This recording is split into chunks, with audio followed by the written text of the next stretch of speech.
Good evening, this is a foreigner in the Philippines. Well, this is part 2 of the video that I started a little while ago, dealing with the problems that you as a foreigner are likely to encounter when you try to get your lady home. Okay, so I don't know everything, and as I always say, if you want to know the actual situation up to date right now, you need to go to the source. What I'm giving you now is anecdotal. It is based on experience that is from the past, not good experience. This is not a feel-good video, I'm afraid. If you are here and you're trying to so let's set up a scenario. You're here and you have found a lady that you feel you are in sync with, that she is honest, loyal and true, as I hope that you are, and you are settled in your decision to go back to where you live. Now, my experience is, although I'm British born, my experience is with the US immigration, so I'm going to take it that that's where you as a husband, that's where you're headed for, you and your lady. So this is an ironic situation, because if you look at it, if a man is married to the lady that he wants to bring home, you would think that that would be the fastest way to do it, would be to come out here, get married, and then you're taking your wife home. Completely different situation to taking your fiancé home. And yet, at the time that I was involved in trying to do this, the time limit could be 2 years or more to get your wife home. So if you've made the mistake of coming out here or any other country and you've married a woman, and then you think logically that, well, that's going to be the easiest thing. I'm taking my wife home. How could that be refused? Well, it can. And it probably will. So they're not going to be looking at whether you're in love. That's not an issue. The issue is, does it look like a marriage that is based on truth? But what they're looking for is some way to say no. Now, as I say, this is anecdotal, but I found this to be true. I'd been married before. I married a Chinese woman. It didn't work out. It was a mistake, and that's life, isn't it? I thought it was the right thing to do. What's that old saying? Seemed like a good idea at the time. Well, I thought it seemed like a good idea at the time. She's a very beautiful lady, and I fell for it. So, what I found when I went with her to do her interview, I found that American citizens, from my experience, were treated very, very badly when they were in China. So maybe it's different in other countries, but in China they were treated like dirt, I thought. They were not respected, they were not allowed, there was nowhere that they could stand or sit and wait while their fiancé was in having, or wife was in having an interview. They're not allowed to go in to the interview with the wife. This was my experience. As I say, it's anecdotal. This is what happened to me. And I went there. My wife, as I said, I'd made the mistake, as it turned out, of getting married, and my wife had to do the interview by herself. So obviously there's someone there that's interviewing her, and they speak excellent Chinese, and they interview her. So when she came out, the interview was a failure, and she had been turned down. Now, what they did was, the next day, they invited those citizens who had tried to get their wives, fiancés, girlfriends into the US to come in and have a question and answer session with another immigration officer. So I went in obviously to find out what had happened. And I sat there with a group of disgruntled, disappointed, frustrated, confused American citizens, and we tried to work out what on earth had gone wrong. Now, the reasons, so obviously we're telling our experience, and there was a sheriff there from the Midwest of America, and he had been told that his application to get his wife or fiancée into America had been refused because they wanted to see the original invoices of when he came to China on a credit card, that he had paid for his ticket on a credit card, and the interviewer wanted to see the original invoices, which he didn't have, as it seemed of no importance. So he was turned down. Believe me, this is what I was told, and he was really, really upset. So another man was there. He had lived in China for 6 years and now wanted to go home. He had spent the last 6 years with time in China, with his wife living there in their home in China, and then he would go back to America and he'd spend time there, and so on. Lots of people do this, especially in the Philippines, so it's still quite valid. Well, when he went in finally to get her so that she could travel to the US, they wanted, well, you have children. So he said, yes, I have 2 children. So what photographs do you have of the children? And he showed them the photographs, and they said, no, we want to see more photographs of when the children were young. More photographs, which he didn't have, so he was turned down for the interview. So what I'm trying to illustrate here is that when you go for that interview, don't expect logic to be the mainstay of the reasons for either granting or rejecting your application, or your lady's application, because what you're doing is really nothing to do with it. So there was a young man there who had lived and taught as a teacher in China, and he had a small boy, and he wanted to return to America, and of course he wanted to bring his child. They turned him down because he didn't actually have an address. He didn't have a home. Well, no, he didn't, because he'd been living in China for quite a few years, for 4 to 6 years, I think it was. Well, enough to have a child there. So it was his application was turned down. Well, eventually it would be granted, but the interview at that moment was actually a failure. And why?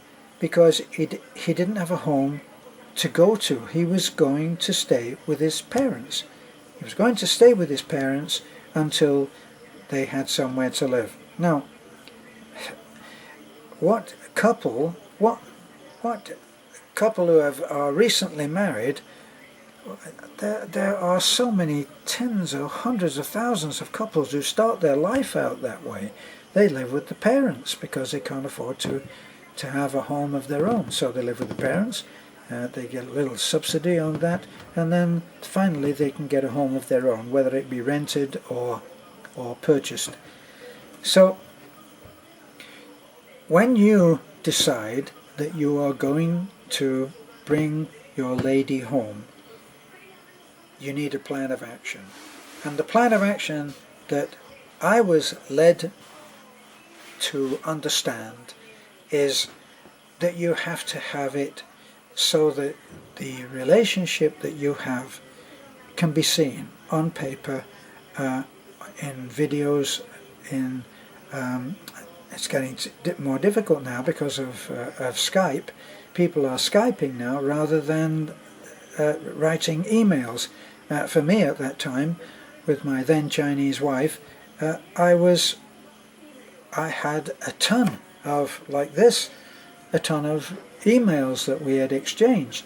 Emails, I'd been over there several times, 4 or 5 times, and we had a gazillion photographs. We had a whole thing mapped out. But there was an age difference there which the interviewer that refused really wasn't comfortable with. So just said no. Now here's the point that you have to be very, very familiar with, and that is that when a interviewer turns you down, it's not like going to say a hardware store or a big store and buying something and then taking it back and talking to someone in the complaints department. You could go in, talk to them about it, and you don't get the satisfaction that you want. You can say, "I'd like to see a manager," and the complaints guy will say, "Well, okay," and he'll call a manager, and then you'll go off and you'll have an interview with the manager, and you will be able to say, I don't think that the man who took my complaint, I don't think that he was civil. I think he was actually rude. I think that he didn't know his job, because clearly I should be given my money back, which was turned down, say for instance. And then that man will be required to justify his actions. So not in front of you, but the manager will go back and say, "Well, look, what happened there, you know?" And if it doesn't make sense, he'll be admonished for that. Well, look, if somebody comes in future and says this, don't be a jerk, you know, give them the money back. So the man would have made a decision, and he would be required to justify it. He would be held accountable. Now, when this person who is taking your wife-to-be or wife and interviewing them, they're not required to justify their decision. They can simply say, "I didn't feel right to me. I didn't like it. I didn't like her. She seemed to me to be this or that, and she had a bad hair day, and she needed a filling in the front teeth." In fact, they don't even have to say that. It's just say, "No, it didn't feel right to me." And they will not, or they may not even be questioned. So logic will not come into it, and you have to be aware of that. So be ready to go again for a second interview. So what should you present at the interview? Well, that's a very frustrating thing. You'll need to present an overall picture in hard copy or in some way, photographs, tickets, receipts to the theatre, anything, any piece of paper that you have which showed that you were together in a given situation. Anything at all. Photographs everywhere. Take photographs that show that you spent a great deal of time together and know each other very well. Now, how would you know what to do? Well, I just advised somebody a little while ago, and this is what I told him. And I'll end off on this because we're already up at close on 15 minutes. Imagine that you have been given a job as an interviewer, and your brief is, whatever you do, be sure that you ask questions which prove to you that that person sitting in front of you intends to return back to their home country. Now that's in that particular way is in the case of somebody who is just simply trying to get a tourist visa to get into America. The person who is talking to you wants to have it proven to him that you're not planning to stay. Of course, if you're going on a fiancé visa, then the show of a love affair is what's needed. You need to show that you've been communicating for a while, that you know each other, and that this marriage to be is going to be a success, and is not based on your desire to live and work in America and leave your partner who is the US citizen. So you have to prove that. And the best way to provide a way of proving it is to take the viewpoint of the interviewer and interview yourself and provide documentary evidence that would show that you were what you said, that you were authentic. So I hope that that's helped. Expect the worst, or prepare for the worst. Hope for the best, prepare for the worst. That's the best thing to do.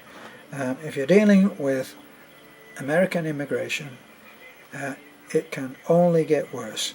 I just was told yesterday by an American who has been considering taking his wife back to America, either his wife or maybe she was his fiancée. I didn't feel comfortable about asking that question, but he said that, and he was very precise on this, he said there are thought to be 4,000 or was it 400,000 applications for families to join their Filipina US citizens. And the Filipinos have gone over there, took citizenship, and now they're trying to get their family to join them. And there were over 400,000 applications in that were in doubt, because now, instead of just being it was good that they were relatives, now they need to be bringing some skill, is what it was thought. And maybe that's Mr. Trump that's getting playing no more Mr. Nice Guy, and who knows. But that's what I was told, and I'm just passing that over as I said, just as talking information. You'll have to read between the lines when you go and ask for information at immigration, because they're not going to admit that they don't act logically. They're not going to admit that there's a no interviewer. In other words, an interviewer who is there to say no, are they? So be ready for it. He is there, she is there, believe me, I know.